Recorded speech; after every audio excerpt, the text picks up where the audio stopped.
What's going on, YouTube? My name is Batman, and business is war. It always has been and it always will be an epic struggle between competing interests, not just the competing interests of two different companies, but the competing interests of the company and its customers. They want to get as much out of you as possible for as little as possible, and as a responsible consumer, your goal should be the same. Your goal should be to get as much out of them for as little as possible. And this isn't cynical, this is fun. This is the football game, people. This is how it's supposed to be. But the FPS community, the console consumer base at large, has been losing this competition pretty badly over the course of the last 18 months, and to a lesser extent the last 5 years in general.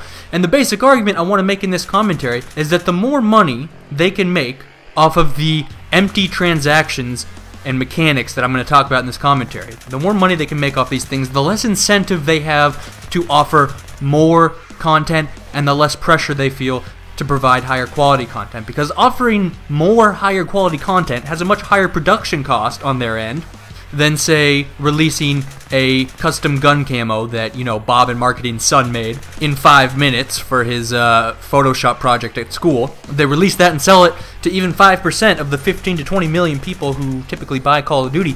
That's still going to bring in over $1 million worth of profit, at least, for that little gun camo.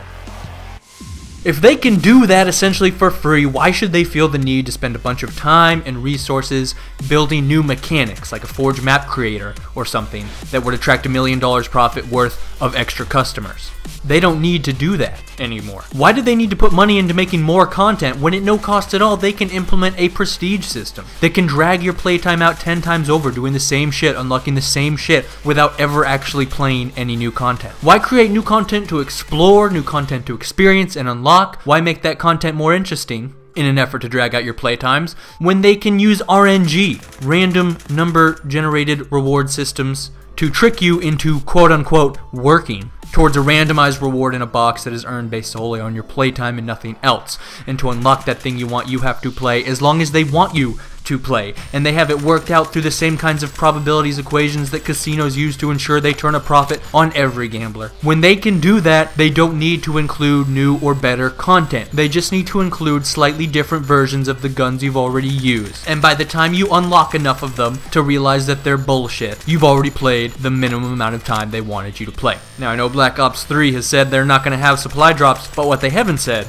is that they're not going to have RNG, and we'll have to wait and see how that turns out. Why spend money on dedicated servers and a new engine when every year they can just say the game's on dedicated servers? They can say it is on a new engine, even though it never is, and they never are.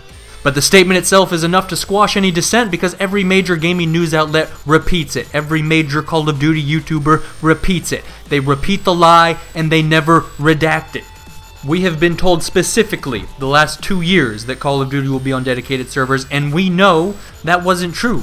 We've all seen host migrations. So we dig a little deeper, we find out it's a hybrid system, listen servers, dedicated servers. What is a listen server? It's the same goddamn thing we've been using on Call of Duty the whole time. There's a player host, it's P2P.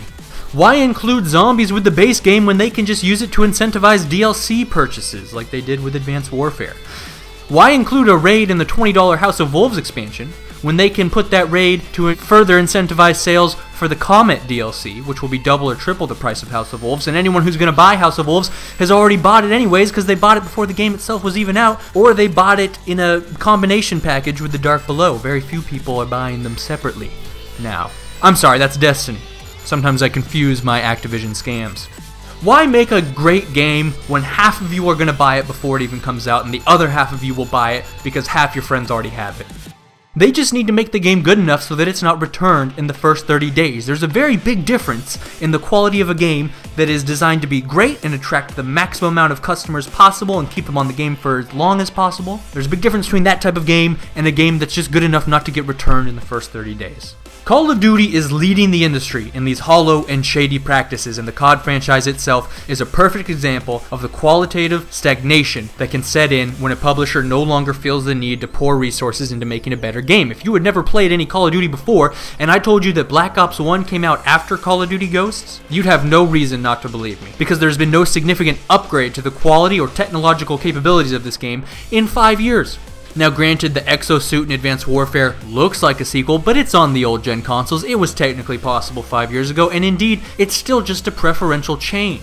Some people like it, some people don't. It's a change, not an upgrade. I could never convince you that Halo 2 came out after Halo 3, even though there was less time in between those games than Black Ops 1 and Ghosts. I could never convince you that Battlefield 2 was the sequel to Battlefield 3. Call of Duty is a cash cow, because they never have to spend any money making it better. They, for the most part, re-release the same game every year, with mostly aesthetic or preferential changes. And it's super profitable, not primarily because of how well it sells, but because of how little money they have to put into it. All the profit is essentially free of cost.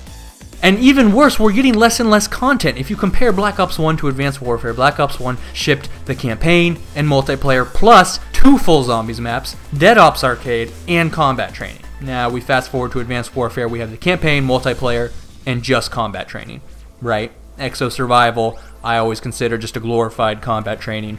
To get the full cooperative wave defense mode, you had to buy the DLC. The first COD, with a 3-year development cycle, the longest development cycle in franchise history, shipped with the least amount of content in franchise history. What does that tell us? They are slowly chipping away at the amount of resources they have to put into each game, and as long as they can keep boosting profits through spending less, or boosting profits at no cost through things like microtransactions, they will continue to turn massive profits on mediocre games that are just good enough not to get returned in the first 30 days. From a financial standpoint, Call of Duty Ghosts was a massive success. It sold very well because it had so many pre-orders, because they had a great marketing campaign backed up by a massive extra free marketing campaign run by every huge Call of Duty YouTuber who has a vested interest in COD selling well, a marketing complex that does a very good job of shutting out criticism.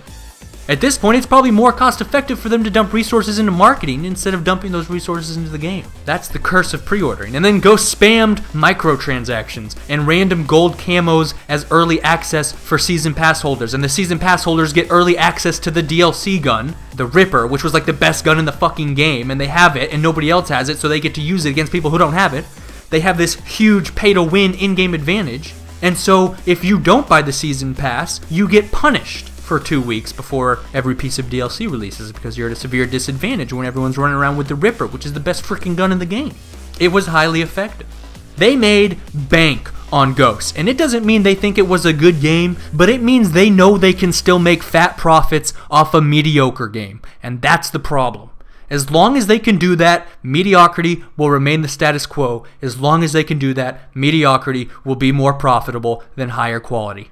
Wings of Redemption actually had an analogy that sums the whole thing up perfectly. For those of you who don't know, Wings is the only COD channel I've ever actually liked. I know he's been at the center of some controversies.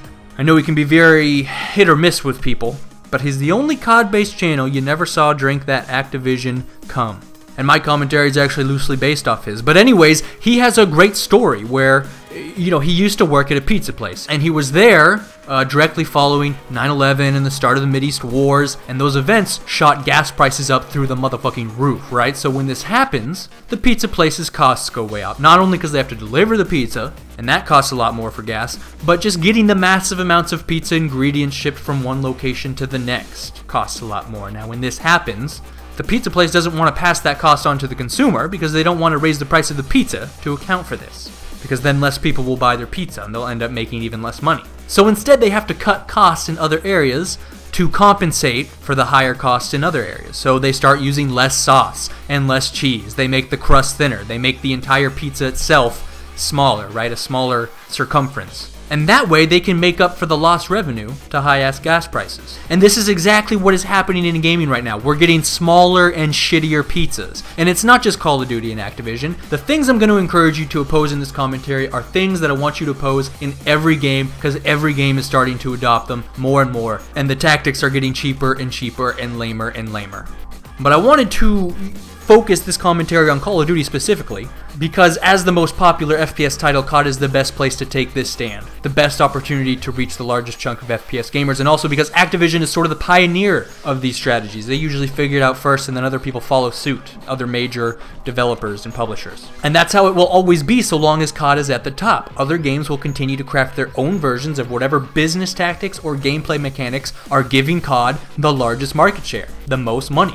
And what's frustrating about this is that it's not that Activision or whoever is responding to higher costs, it's just that Activision and every other major publisher wants to make more fucking money. Now that's entirely fair, that's how our economic system works, but it just means that you and I, the consumer, the gamer, are getting the short fucking end of the stick. They are getting more and more out of us by offering us less and less, and it only works if nobody understands how unfair this deal really is. And so today I want to highlight all the hollow bullshit that Activision is going to try and sell you on Black Ops 3, and all the bullshit ways they're going to try and drag out your playtimes without offering actual new content or better content, and why you shouldn't play along anymore. Not only because it'll put pressure on the developers and publishers to put more content in the game and actually make that content better, but also because you can save a decent chunk of cash, and maybe enough to buy a new game or two, so that if you get bored of Black Ops 3 in the first month, like everybody does every year with every Call of Duty, well then you can go play a real man's game like Lego Batman. And again, this isn't to say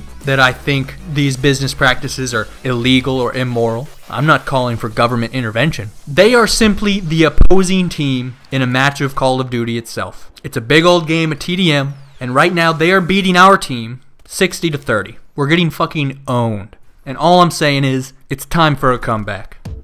And it starts right here. I'm calling in the motherfucking UAV with this commentary right now. I'm going to go over each scam and shady tactic, starting from the most offensive down to the least offensive, alright? Now it starts with supply drops. Now I know that Treyarch has come out and said there won't be supply drops in Black Ops 3, but I want more than that. I want a commitment that there isn't going to be any RNG, any random number generated reward system in Black Ops 3. Because we see this with Call of Duty a lot, where they say this, this feature that maybe pissed some people off, or frankly, I think some people just had trouble understanding the whole supply drops thing. I think people didn't have the time or give enough of a shit to try and, figure out what meant what and all the different stats of variant guns and all that, but that's for another commentary. But we see this with Call of Duty a lot, where they say a feature that maybe some people didn't like isn't coming back, but then it comes back in another form.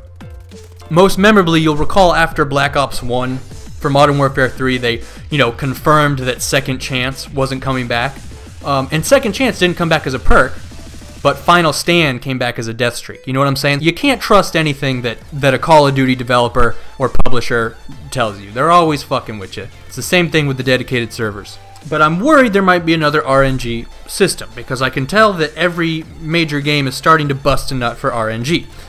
Obviously Destiny, Activision's other flagship title, is the, huge pioneer experiment with that, and I think it worked out pretty good for Destiny, because, despite all the criticism on this channel and many others, Destiny still got the second highest playlist populations behind Advanced Warfare, which coincidentally is also using RNG. So I want to talk about why RNG is bad for games, and why if they do announce any kind of RNG system for Black Ops 3, whether it's in zombies or whatever, why you should not use it, alright?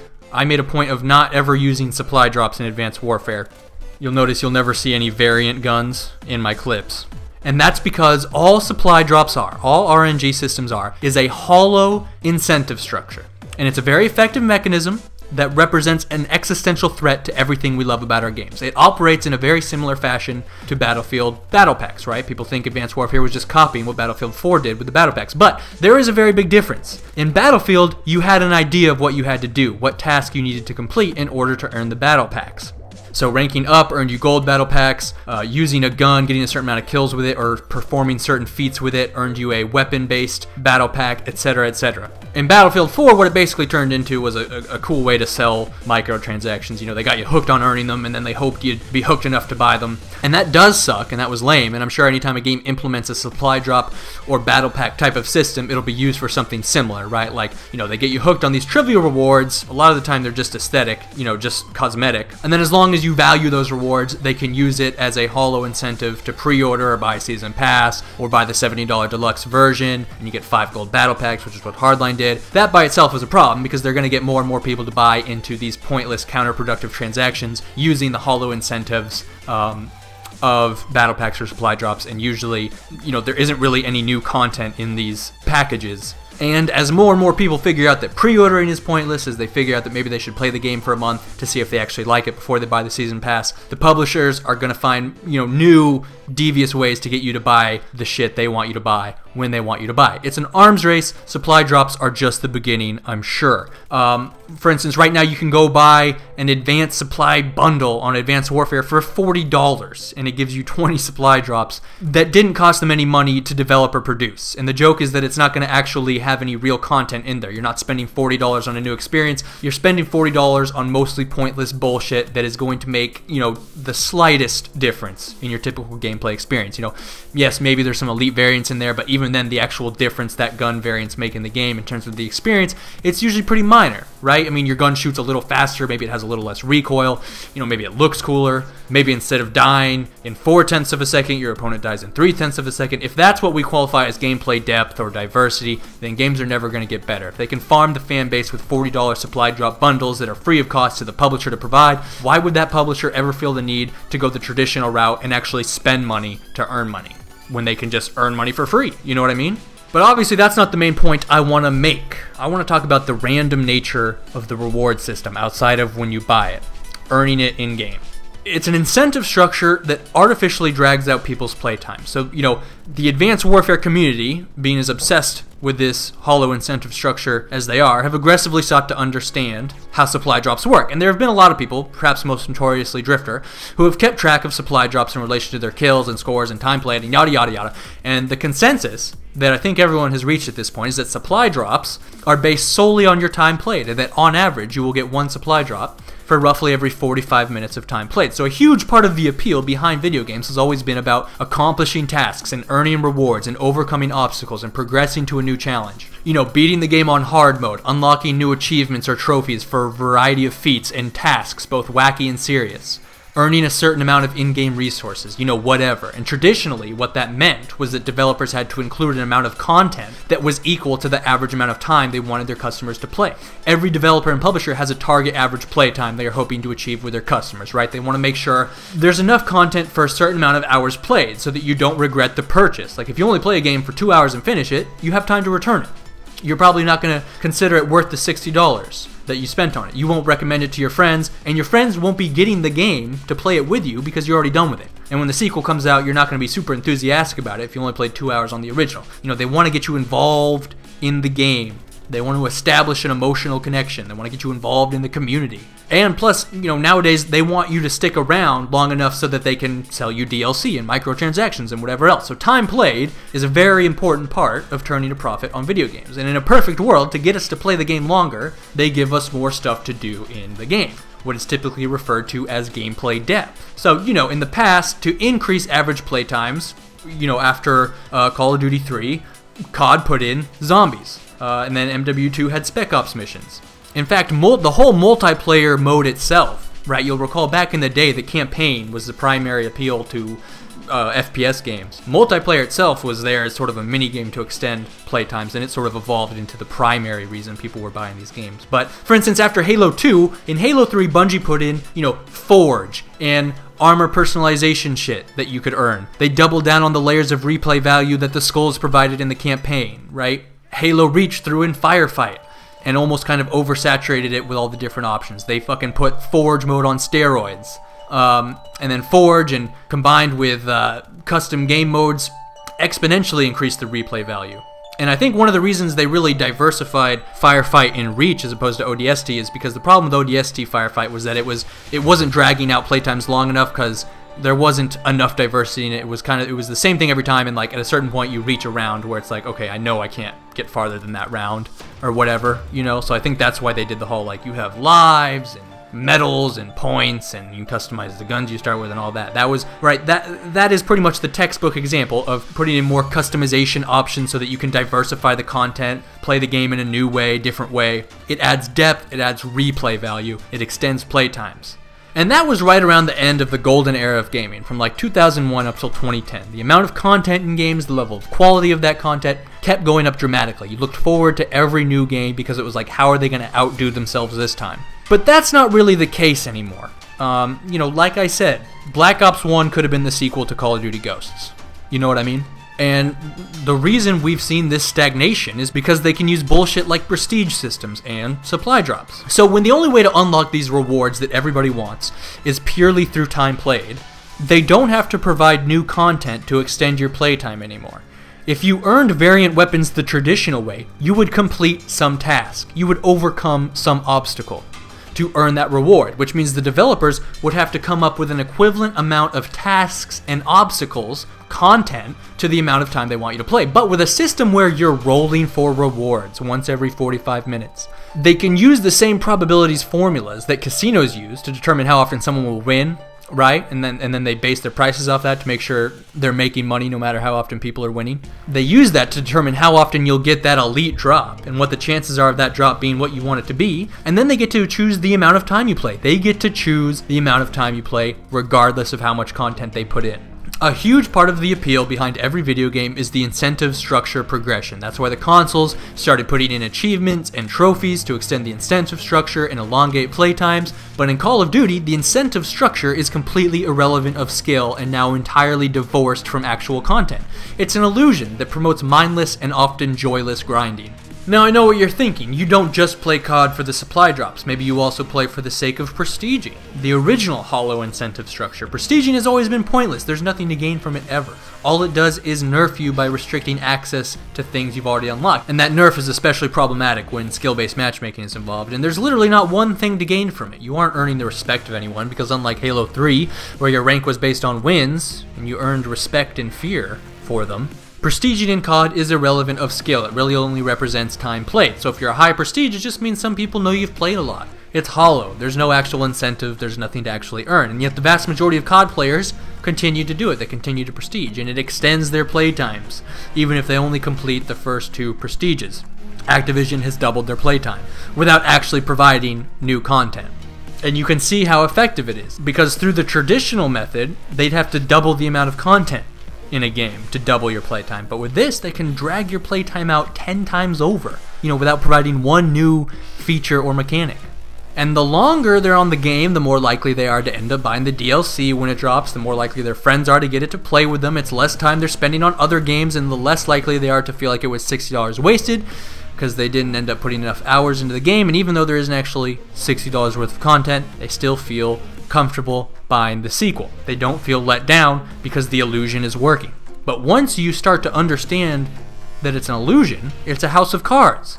They are selling an illusion of progression. And once you figure that out, once you figure out how pointless and meaningless it really is, the system collapses and the game gets very boring very fast. Now, I know a lot of you who play COD are thinking, well, I don't just play to prestige either. I don't play for the supply drops. But those mechanisms are there for a reason, and I guarantee you that if they took out the supply drops and prestiging, this game's sales and the DLC sales and the average play times and interest in the series itself would all decline dramatically. And if that happened, Activision would be forced to spend more money to put more content and better content into the game, which is exactly what would happen if people woke up from the Matrix and recognized these mechanisms for the hollow bullshit they are. And I've asked people who do prestige, why do you prestige? And one time I got an answer that I thought was really telling. A friend of mine said, well, if you aren't prestiging, what's the point to keep playing? It's an excuse to keep playing. Supply drops and prestiging are an excuse to keep playing. But I want more than an excuse to keep playing. I want a reason to keep playing. You know what I mean? After Halo 2, and before COD revolutionized content-free incentive structures, like I was talking about earlier, Halo 3 brought in theater mode, file share, forge mode. They spawned this entirely new community that was just dedicated to forge and custom games. Skulls and terminals, scoring in the campaign, competitive scoring. And anytime player populations got too low, they released a free map. Free maps were very common back then, but that's just unheard of today. Today, we're lucky if we even have access to the full game at launch. And that's the problem we're trying to solve here. And outside of hollow incentive structures, we need to be wary of hollow marketing structures that are equally counterproductive to our hopes for a high-quality content Call of Duty. Pre-ordering. Now, I know I've spent a lot of time bitching about this on this channel, so I'm not going to spend a lot of time going on about how you shouldn't do it because stores are never going to run out of day one stock. Those days are long gone, and you should really consider digitally downloading anyway because it's a lot more convenient. You don't have to worry about games breaking or getting lost. I'm not going to ramble on like a lunatic about how pre-ordering is the only thing that allows major game publishers to turn major profits on games that launch hopelessly broken like MCC or incomplete and riddled with false advertising like Destiny. But what I am going to talk about is the pre-order incentives arms race. As more and more people see pre-ordering for how pointless and counterproductive it is, as they stop pre-ordering and nobly encourage others to quit pre-ordering, the publishers have resorted to an increasingly significant amount of pre-order incentives, which basically boils down to cutting more and more out of the vanilla game and restricting it to the super special group of dicks who pre-ordered. Please, I beg you, even if you love COD, for the sake of all that is good in this world, do not encourage or reward this behavior. The movement against pre-ordering has gained a lot of traction. Total Biscuit, Drifter, my own bitch fit about Halo, even Forbes has come out against pre-ordering. We're winning! And they are desperate for pre-orders, and they are sinking to lower and lower extremes to get those pre-orders. If the content-based pre-ordering incentive strategy they've latched onto in a last-ditch effort to milk us works, then horrible launches like we saw with the MCC and Battlefield 4 are going to continue. The kind of false advertising we saw with Destiny, where the dev diary said there would be gambling and player trading, and they had the Reef and teaser trailers over a year before the release, and then the game launches with none of that stuff because it was all a dirty trick, and they get away with that because you bought the game before it released, where they cut off access to 2 DLC packs worth of content because they've already sold enough vanilla copies and season passes that they don't have to give a shit. That is only going to continue and get a million times worse if we give in to these content beta-based pre-order incentives. If we can just hold out a little longer, we will finally force them into a position where the only way to increase sales is to have their games working correctly and filled to the motherfucking brim with content at launch, so that they are received positively, because at that point, sales will be based on the game's reception,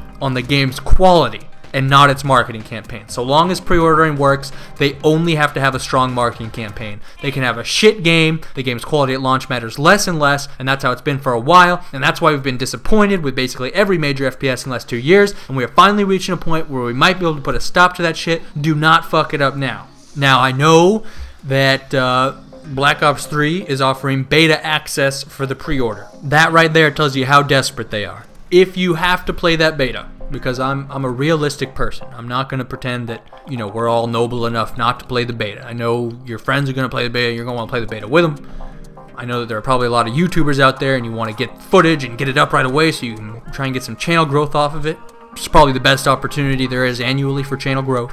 If you really have to play the beta, and I understand if you do, pre-order, play the beta, cancel the pre-order after you play the beta. And that's almost better than not pre-ordering, because that will scare the shit out of them. Nothing will scare the shit out of them more than if people get on the beta and, you know, cancel their pre-order, because that will signal that they are displeased with the game itself. That could send a whole new message. They'll shit their pants so bad they'll be scrambling to put new stuff in the game to advertise. And then, you know, you can still buy the game, you know, minutes after midnight even, on launch day. But just don't pre-order it, because that's when they get this cushion where they can fuck up so bad and get away with it, like the MCC did. If you pre-ordered the Master Chief Collection and you were upset about that and you continue to pre-order, you're not allowed to be upset about anything ever again in regards to game launches. Now, outside of the beta, there are some other things I think we might hear about down the road.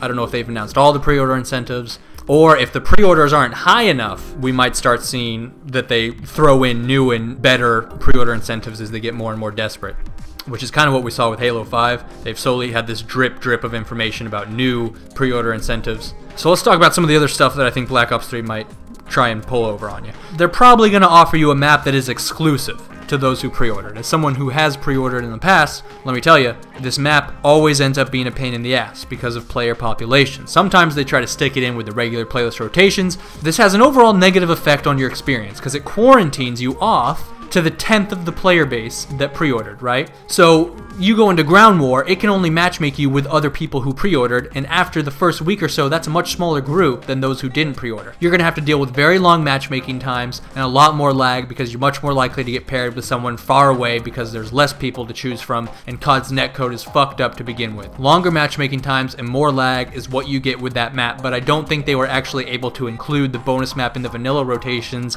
with AW because the playlist populations weren't high enough to begin with for them to start cutting up. So instead it just gets one playlist, but here's the thing, you don't want to restrict yourself to one playlist where you're going to have to play game modes you don't necessarily want to play, and on the same map over and over again, when you have, you know, a dozen other just as new vanilla maps in the base game. You'll have more fun just going through the rotations of the vanilla maps on the game mode you like the most than you will in the exclusive playlist, and by the time you get bored enough of those vanilla games that you might enjoy the one map bonus playlist more, they'll probably be about to release that first DLC pack, and just as likely they will be about to make the pre-order exclusive map free to everyone. And that's what's happened the last 2 or 3 years. Every single pre-order bonus map has eventually been given out into the vanilla game to everyone for free, because eventually they have to, because playlist populations are so low, and the less of us who pre-order to begin with, the faster they have to make that map free to everyone, because the faster the playlist populations dwindle. And another thing they might do, which is what every other game is doing right now, is pre-order guns.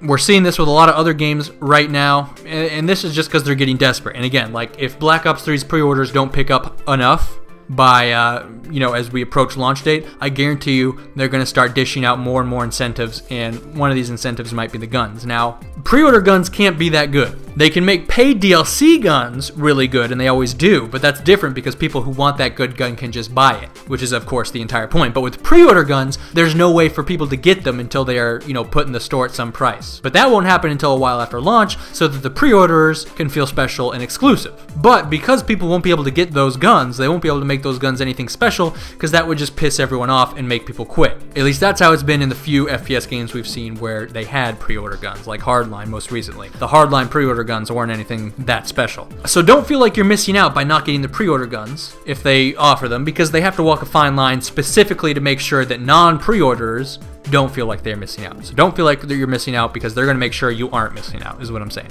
Now, the Season Pass. They are already allowing you to pre-order the Season Pass, right? You buy the 99 Deluxe Edition Black Ops 3, you get the pre-order, you get the Season Pass with it.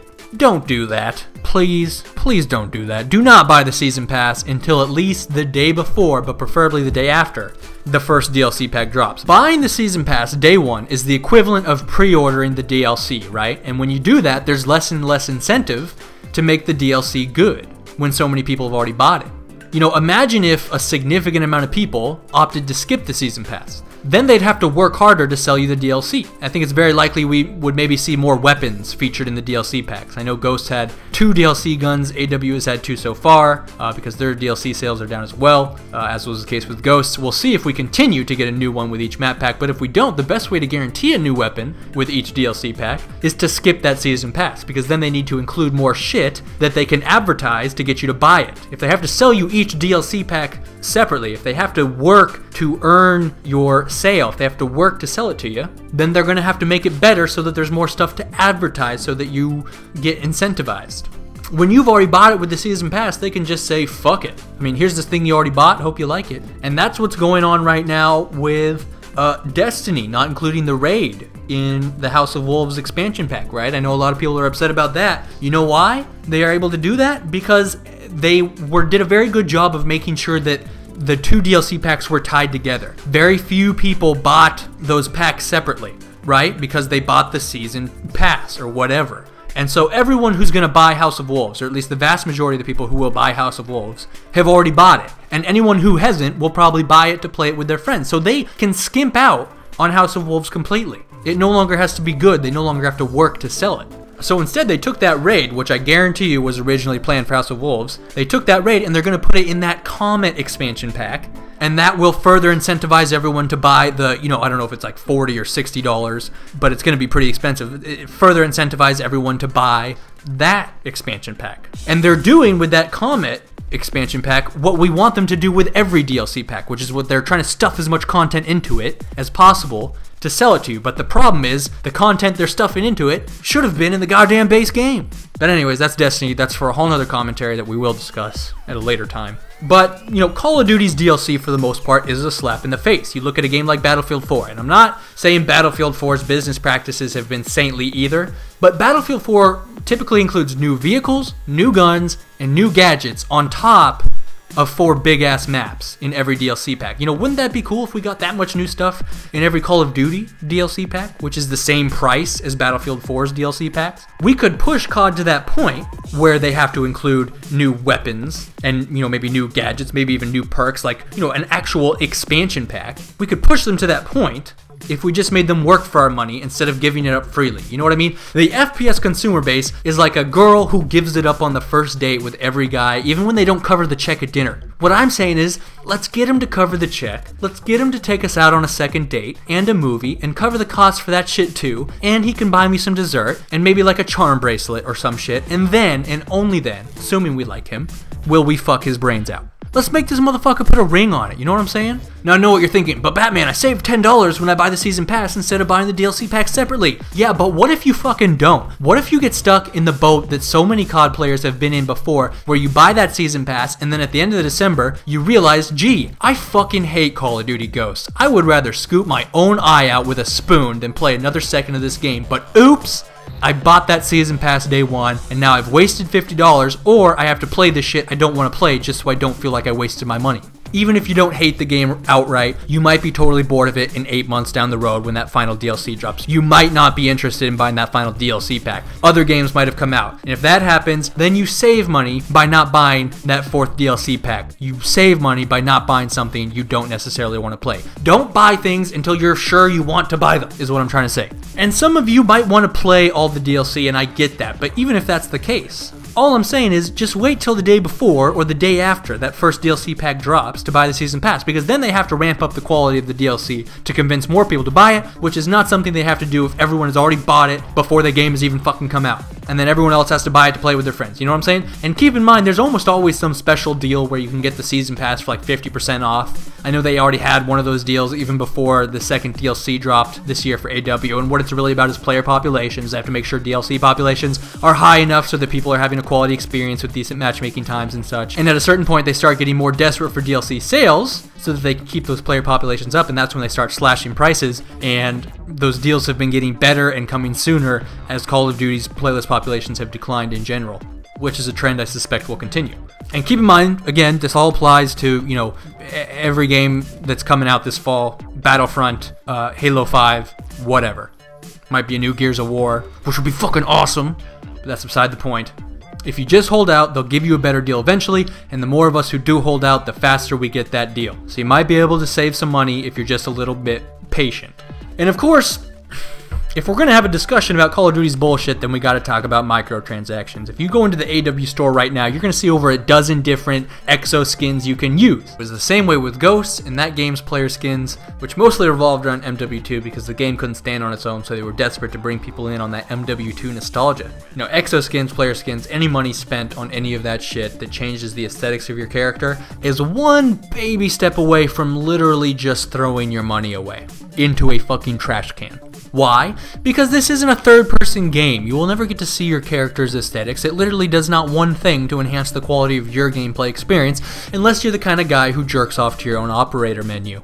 Now, other people will be able to see those player skins, but is that the reason you want to drop, you know, $2, $5 on that shit so that other people can have the added experience of seeing slightly different looking characters around the map? And it's not like anyone will respect you for it or be interested in your custom skin at all, because they know you bought it and they know they can buy it. Wouldn't you rather have some kind of skin that represented skill or accomplishment, if such a thing even exists in COD anymore? And it's not like people are paying attention to your character model as they fucking shoot you, you know, in the brief second you're on their screen before you both exo-thrust in opposite directions. Now, for the most part, these sentiments apply to the gun camos as well, with the key difference being you can see the camo and nobody else really can, but it's still completely pointless. There's nothing to gain. Now, what gun camo enthusiasts might say is, well, there's nothing to lose either. It's just $2 and it's my mom's money anyways. This is true, and that's how they sell that bullshit so well. People impulse buy it because it's so cheap and they can use their parents' credit card, which are already saved on the console, most likely, and their parents don't notice because it's such a small sum of money. But it goes back to the entire point I'm trying to drive home in this commentary, which is that when they can drop these gun camo packs and raise huge sums of money,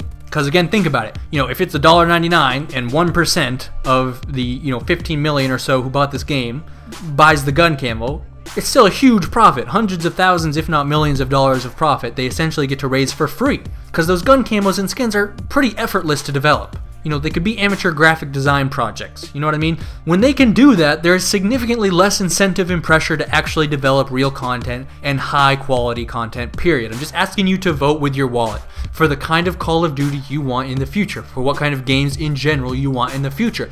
The more you vote for bullshit, the more bullshit games you'll get, built on hype-driven houses of cards that ultimately collapse on launch day to your great disappointment. And if you do buy into this stuff, don't complain about shitty, disappointing video games. If you buy into any of this shit I just talked about, you are not allowed to be upset because you are part of the problem. I think there's a parallel to be drawn here with the food industry. Starting around the 60s, the industry figured out how to make food really fucking tasty and really cheap, and the consumers loved it because we didn't understand the health sacrifice we were making. And 40 years later, we have a diabetes epidemic, we have an obesity epidemic. We could sit here for an hour and list the negative health consequences suffered because of shitty nutrition. But we're finally seeing a rebound, a rejection of the cheap, instant gratification food we got addicted to for so long. McDonald's had to close 700 stores this year. Chipotle is seeing explosive growth. And just so we're clear, McDonald's fully divested from Chipotle in 2006, so don't think you're clever if you come say some shit about McDonald's owning Chipotle, because it's just not true, and they never owned Chipotle. It was called an investment partnership type thing.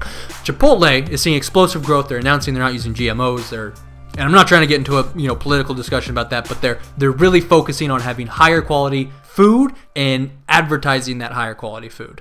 This is the result of a consumer base that is rejecting McDonald's, rejecting cheap and tasty, and consciously choosing higher quality food. It's not something that can be regulated by the government. It's something that has to be regulated by the consumers themselves, which is what happened with food and what happened with cigarettes and whatever else. And no, I don't think this is as serious as a problem as our collective health in regards to nutrition and cigarettes. But it's the same dynamic, inevitably, and regardless of how many videos I make, the consumer base will reject the low quality disappointment, cut content, shitty launch games that have become the standard, just like they did in 1984. The question is, how long do you want that process to take? Another 10 years? Another 40? This is about accelerating the rate of change. It's not about making the developers hear us and hoping they sympathize with us. It is about fighting tooth and nail to change fundamentally the way gamers consume their products. The industry will only ever be a reflection of our consumption habits, and with every piece of bullshit they try to sell, you are making a choice in one direction or the other. I implore you, for the sake of all that is good in the world and all that video games have ever meant to anyone, just say no to Black Ops 3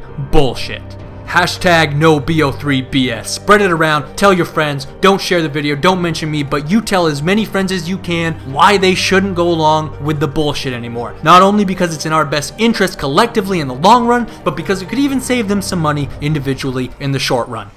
Everybody wins except Activision and EA. And anytime those motherfuckers lose, human dignity and future generations of gamers win big.